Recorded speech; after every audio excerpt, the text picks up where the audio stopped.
जय नारायण बच्चों, आज हम आपके पास लेकर आए हैं पाठ लखनवी अंदाज, जिसके लेखक हैं यशपाल।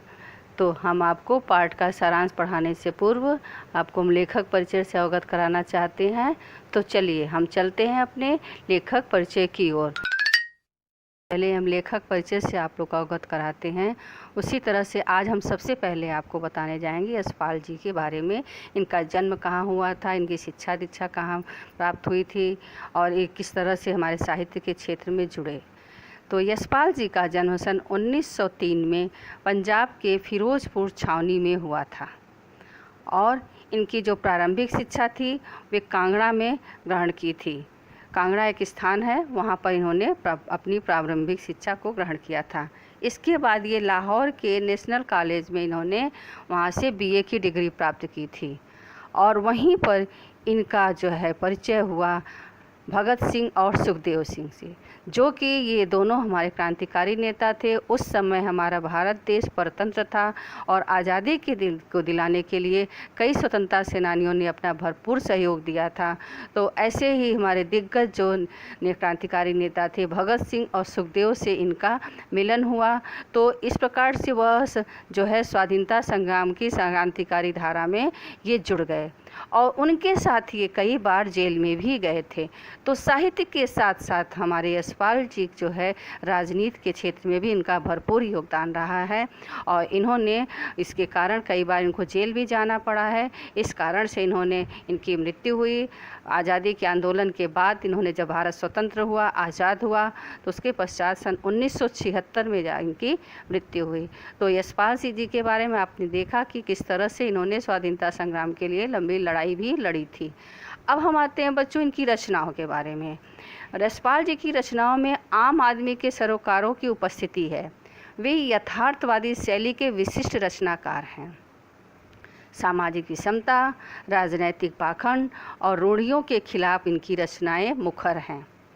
इन्होंने कहानी संग्रह में इनकी रचनाएं हैं ज्ञानदान, तर्क का तूफान, पिंजरे की उड़ान, वादुलिया, फूलों का कुर्ता, ये इनके कहानी संग्रह में हैं।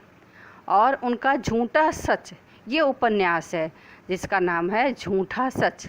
भारत विभाजन की त्रासदी का मार्मिक दस्तावेज इन्होंने इस उपन्यास में किया है। जब भारत विभाजन की त्रासदी, भारत विभाजन कब हुआ था? जब हमारा देश आज़ाद हुआ था तो भारत और पाकिस्तान का विभाजन हुआ था, तो उसी समय बंटवारा हुआ था। तो उसी का इन्होंने यहाँ पे वर्णन किया है, बखूबी वर्णन किया है। और इनके अमिता दिव्या, पार्टी कामरेड, दादा कामरेड, मेरी तेरी उसकी बात, ये इनके अन्य उपन्यास हैं। प्रमुख उपन्यास है झूठा सच और ये इनके अन्य उपन्यास हैं। अमिता दिव्या, पार्टी कामरेड, दादा कामरेड, मेरी तेरी उसकी बात। इन्होंने अब भाषा शैली में आते हैं। इनकी भाषा की स्वाभाविकता, सजीवता उनकी रचनागत विशेषता है। इन्होंने अपनी भाषा शैली में बखूबी हमारी शुद्ध खड़ी बोली का प्रयोग किया है और इन्होंने जो लखनवी अंदाज पाठ है, इस पाठ में इन्होंने व्यंग्यात्मक ढंग से लिखा है। लेखक ने व्यंग्यात्मक रचना में लिखा है कि साबित करने के लिए लिखा है कि बिना कथ्य के कहानी नहीं लिखी जा सकती, परंतु एक स्वतंत्र रचना के रूप में इस रचना को पढ़ा जा सकता है। तो यशपाल उस पतनशील सामंती वर्ग का कटाक्ष कर रहे हैं। इस पाठ में उन्होंने ऐसे उस पतनशील सामंती वर्ग का कटाक्ष किया है जो वास्तविकता से बेखबर एक बनावटी जीवन शैली का आदी है, जो वास्तविकता से परिचित नहीं है, बनावटी पर ज़्यादा विश्वास करता है, दिखावटी पर। जो सच्चाई है उसको नहीं अपनाना चाहता है, वो सोचता है बनावटीपन में ही हमारी अपनी बड़प्पन है और हमारी अपनी क्या है, नवाबी गिरी है।